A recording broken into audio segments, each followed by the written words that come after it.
Let's make some selections. As I showed you before, you have a few different selection tools at your disposal. I just want to demonstrate them really quickly. On the left here is the rectangular marquee tool. And what that does, it's the second one down, it looks like a rectangle. If you click and hold on it, there's also an elliptical and then a single row and single column below it. It just allows you to click and drag and make a rectangular selection. Now here's what a selection does. A selection allows me to modify whatever's inside of those dotted lines and not anything outside of. So if I wanted to, I could paint inside of that selection. Notice I'm going outside of it, but nothing happens outside of the selection. Only happens inside of the selection. I could also do other things like copy a portion in the selection and then paste it. So I've copied just this portion of the Eiffel Tower and pasted it. I can make image adjustments on just that area of the selection. I can do all kinds of things inside of that selection. So selection is used to isolate specific areas and work only on those areas. The Marquee Selection tool is not going to be very useful for this project. It'll be useful for other things in your life, but not this project.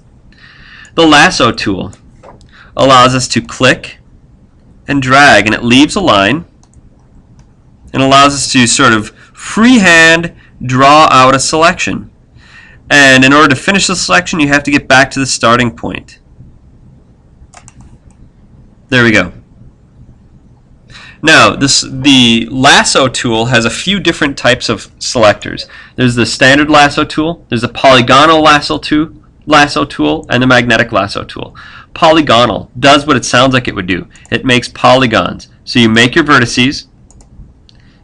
Wherever you click and let go and move, it creates vertices and rays.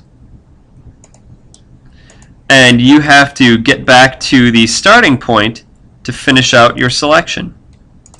This is a really useful selection tool if you've got a selection that you're making that's more geometric in nature.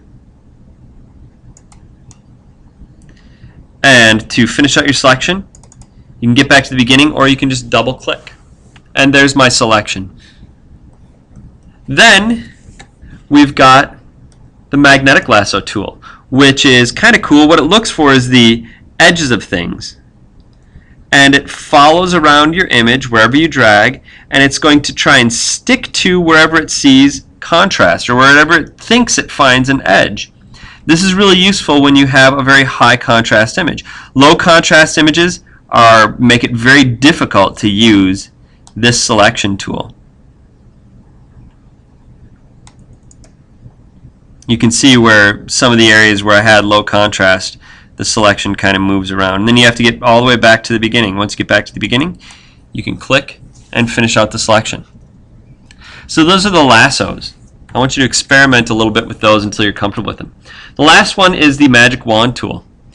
The Magic Wand tool allows us to click anywhere within the image, and wherever we click, it is going to select all images that are within a certain range of colors similar to the one that you clicked on. So it's going to look at all pixels in the image, and it's going to select the ones that are similar to the one that you clicked on. Now we can modify that range. There's something called tolerance. Tolerance talks about how specific your selection making is going to be. It can be very specific, or it can be not so specific at all. If we set the tolerance very low, it can only tolerate colors that are exactly like the color you clicked on. So if I click on something that's white, it'll only select the whites. If I click on something that's black, it'll only select the blacks. If we go up higher, now it's not going to be very obvious on this one because our image is very black and white. There's not a lot of gray in the middle. But if we went higher on the tolerance, it'll select more of a broad range of pixels. So if I clicked on a gray, it would select a broader range of grays. But we've really only got black and white in this image, so tolerance is hard to demonstrate. If I went up to 255, it'll select all pixels in the image that are in the image. Okay, so the low end, it'll only select the pixels that are exactly like the ones you clicked on. 255 is the high end. It'll select all pixels because it broadens the range to all colors. Okay, so lower makes it more specific, higher makes it less specific. So this is the magic wand. This is a really great tool for this project. I would recommend keeping your tolerance around 25 for this project, making your selections. And the last one is going to be select color range. That's going to be on the selections menu. So select color range. This brings up this dialog box, this this task panel, or whatever you want to call it. I think they call it task panels in Photoshop. And what you're going to do is click somewhere in the image with this little eyedropper tool, and wherever you click, it's going to select all colors that are similar to the pixel you clicked on. And you can see over here in this thumbnail what areas are selected. Whatever is white is going to be part of our selection. Whatever is black is not part of our selection. See, when I click on the white background in the image, the background here becomes white and everything becomes black. Whatever's black is not selected. Whatever's white is selected. So I'm going to click on the black area, and it'll make selection of all the black colors. Now, there's this thing called fuzziness.